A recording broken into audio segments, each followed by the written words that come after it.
Hello, this is Carly from English with Carly. Welcome to the podcast, a fun and encouraging space for you to practice English. Welcome back to the podcast and a special welcome if you are new. Today's topic is related to everyday English, and we will be talking about free time and hobbies. Now, you might be thinking this is a beginner thing that you learn to talk about in your first year or even first class of English. However, today we're going to be talking about how to take your ability to talk about your hobbies and free time to the next level. Some of the first things we learn to talk about when learning a new language are free time and hobbies. This is because it uses the simplest verb tense that we are taught, which is the present simple. And it's also a great way for teachers to get their students talking. It is so important to be able to talk about yourself, but also learn to talk to other people. And what better way to do that than by talking about things that you love to do? When you have an intermediate or advanced level of English, you can make the discussion or conversation about your free time and hobbies even more interesting and complex. You can do this by including more details about the hobby or free time, by including things like why you like it, how or why you became interested in it, and even what you hope to do with regards to that particular hobby or free time activity in the future. When you do this, you will use a variety of verb tenses, not just the present simple. In a few moments, I will be talking about my free time and hobbies. So as you listen to that, please take note of the different verb tenses I use and how I use them in the example. I thought this would be a really great and interesting topic to cover so that we can get to know each other. So, first, I will start out by letting you know about my hobbies and what I like to do in my free time. Then, I want to hear from you in the comments. Please let me know about yourself and what you like to do for your hobbies and in your free time. Let's dialogue together. In my free time, I love to cook, bake, do yoga, go for walks, watch movies, read, go out to dinner or for coffee, and explore new places. So, first, I'll talk about cooking and baking. Cooking and baking have been a really big part of my life for a long time. I grew up helping my mom bake Christmas cookies every year that we would give out to people as gifts. And I also watched the cooking channel on TV. Though my cooking was never really that great until the past few years, it was always something I enjoyed, and I loved being in the kitchen and trying new things.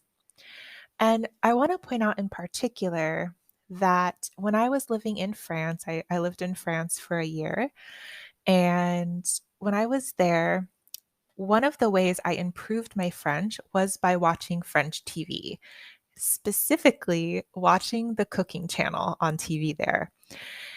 And I learned so much from that because you're not just getting a recipe, you're hearing a bunch of different vocabulary, you're hearing the story about the food, you're also maybe learning about the person making the food. So for me, it was a really great way to interact and really practice my listening of the language. I was also looking up recipes to read, and it's kind of the same thing here. You're not just getting a recipe, you're learning about the food and maybe something about the person who has written the recipe. So it was a really great way for me to improve my French.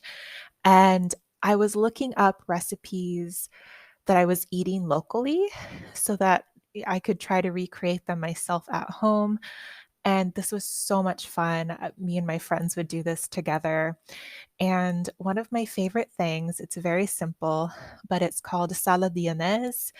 It's simply just lettuce, some bacon or lardon sauteed in a pan, and then you make your own croutons using bread. You put it in the fat in the pan, and you make them really crispy. And then you fry an egg, put it all on the salad, and then you make a vinaigrette using mustard, Dijon mustard, vinegar, olive oil, and salt and pepper. Very simple, very basic, but so good. And yeah, it was just something I really enjoyed doing when I was there. Now, as I said, the past few years, my cooking has become so much better.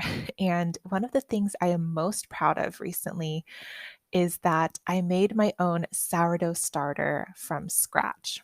So, sourdough starter is how you can make bread on your own. You kind of make it's a living thing. And instead of using yeast to make your bread rise and get big, you use this sourdough starter that you make yourself at home using flour and water. And it has been so much fun. And then from that, I've been making my own sourdough bread from scratch. And it is so good. I really love it. Um, and it's been just really inspiring for me to want to learn how to do all of these things from scratch in my own kitchen. The next thing I hope to make at home from scratch are croissants. So, wish me luck. I know people say they're really challenging to make, but I'm very excited to try that out. Yoga and walking are two activities that I try to do every single day. They are so good for my mental and physical health. When I miss a day of one of them, I don't feel great and something just doesn't feel right. They are so important to me. I didn't realize how amazing walking was until I lived in cities where cars were not necessary for getting around. And in the United States, this is really rare. Most people here, we rely on cars for many things unless you live in one of the few areas where you can walk everywhere or public transportation is really good. When walking became part of my daily life over 14 years ago as a means of transportation, I started feeling amazing inside and out. My stress levels went down and I just overall felt great. Yoga became part of my daily life during a particularly difficult time I was having with my work life. And I learned so many valuable skills from my yoga practice that I'm just so grateful for. It became so important to me that I actually became a certified yoga teacher several years ago. Reading took a long time to become one of my most cherished free time activities.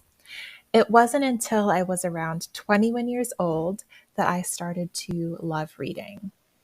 One of my best friends actually told me that it only takes one book to get you hooked, and that book needs to come to you at the right time.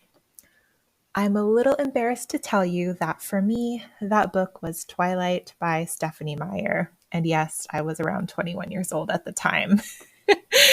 um, but she was completely right. And ever since then, I have loved reading and finding new books and genres to explore. For me, reading is a time to get cozy, escape into another world, dream, imagine, and learn. Watching movies, going to dinner, or going to grab a coffee at a cafe are things that I love to do after a long day or week. They are so relaxing, and I always look forward to them.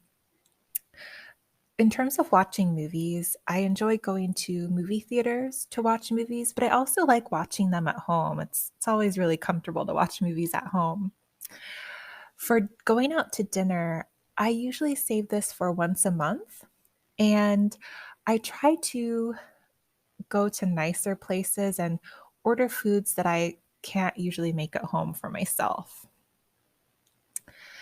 Going out for coffee, this is something I do like to do every week. It's so nice to go and sit down. I usually like to find a place in the sun or by a nice window. I order my Italian style cappuccino and I'll sit there, read a book, or talk to a friend while I enjoy my coffee. Last but not least, I enjoy exploring new places in my free time. Since I live in the San Francisco Bay Area of California in the United States, there are so many cool places for me to explore, all within about an hour or two from where I live. So, whether it's going to a small town that has some really interesting history, maybe related to the gold rush, the beach, mountains, a national park, hiking trails, or even wine country. It's all at my fingertips, and I am trying to explore as much of it as possible.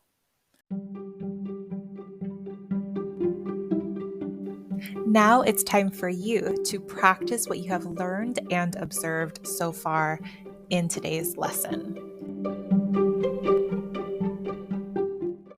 You have learned so much about my hobbies and free time. Now it is your turn. I want to know, what are your hobbies and what do you do in your free time? Answer these in the comments and try to respond to these as if we are having a conversation or dialogue together. You may start off by sharing which hobbies and free time activities we have in common. So, for example, if you also like to cook or bake in your free time, you could start by saying something like, I also like to cook and bake in my free time. And then after that, go on to explain what you like to cook or bake, why you became interested in it, and maybe things you want to learn to cook or bake in the future. Then explain the other things you like to do in your free time that we don't have in common. I really look forward to learning about you. And again, I respond to as many people as possible in the comments. I want to get to know you, and I will offer corrections and feedback as needed. You can find a written version of this podcast over on my blog, englishwithcarly.blogspot.com. It is not a direct transcript, but it does have the same information that you have heard here today. There, I also provide you some suggested homework to further engage with today's topic. I've also provided links to my blog, of course, Facebook group, and Instagram in the description box below if you would like to connect further. That is all for today's episode. I hope you enjoyed it and found it helpful. Please consider subscribing and giving this episode a like or a thumbs up if you did like it. And I can't wait to see you in the next episode. Until then, take care.